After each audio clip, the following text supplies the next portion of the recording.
Welcome to Arguing Evidence. My name is Andrew Capleshaw, and today we're going to talk about Federal Rule 401.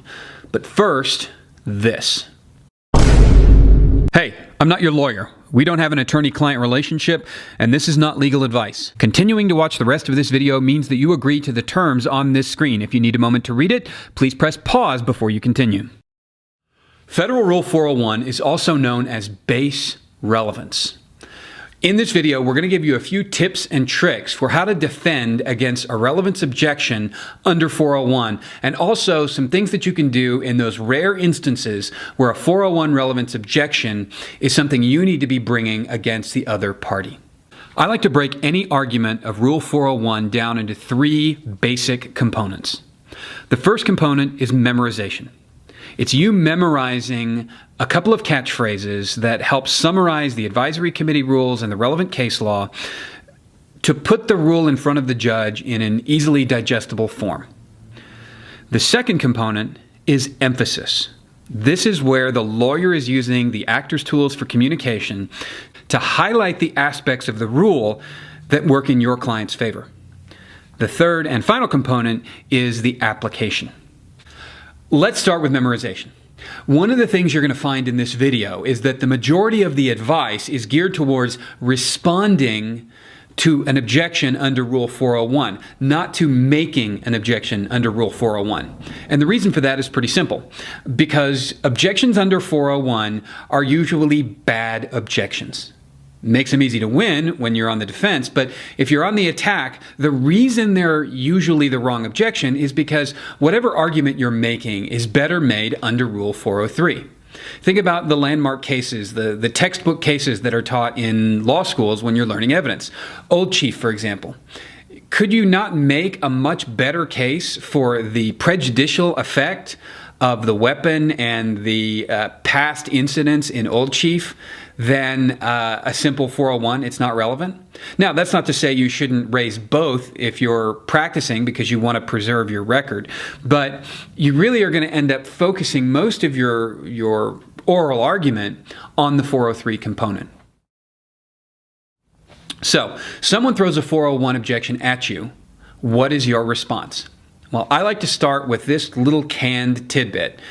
Your Honor, relevance is a very low bar. Because, well, relevance is a very low bar. Well, what do I mean by that?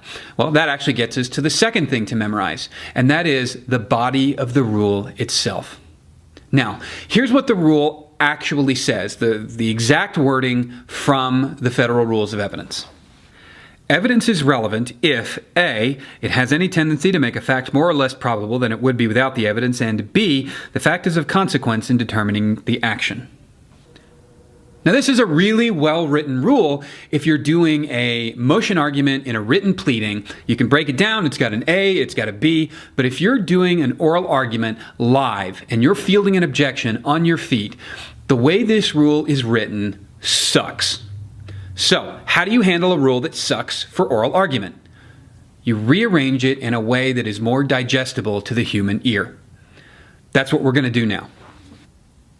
Take the rule, remove the A and the B, and crunch it all into one sentence.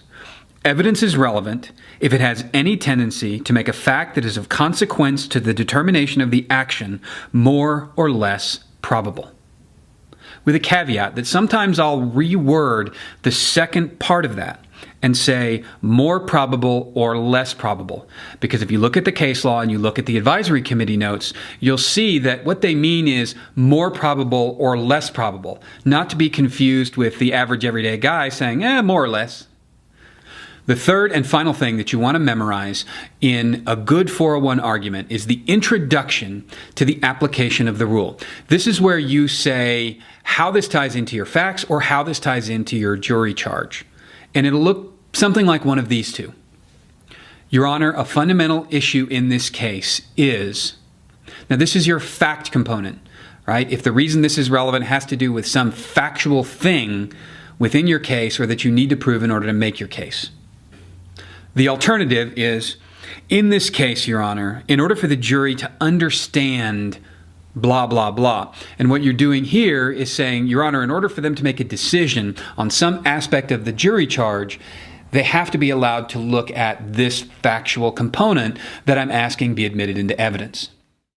Once you know what components need to be in your argument, the next step is how do you vocalize that argument? And that's step 2, emphasis. When we teach the actors' tools for communication in a law firm or an attorney trade association, we look at a lot of things. We look at pitch, pace, tone, volume, movement. But for now, we're going to cram all of those concepts into a little summarized package, and we'll just call them emphasis. Right? Where do you put the emphasis when you're making your argument under Rule 401? Let's look at the first part of the argument, the introduction of the rule. I'm going to put the emphasis on very and low to drive home to the judge that it's a very low bar. So it'll sound something like this. Your Honor, relevance is a very low bar. Pretty simple. Again, pretty straightforward. When we move on to the rule, that's where we can really hit it home. When you state the rule, you want to place your emphasis on the words any and more probable or less probable. So it'll sound something like this. Your Honor, in order for evidence to be relevant, it merely has to have any tendency to make any fact that is of consequence to the determination of the action more probable or less probable. In this case, yada, yada, yada. What if this is one of those rare instances where you're the one that's levying the objection under 401?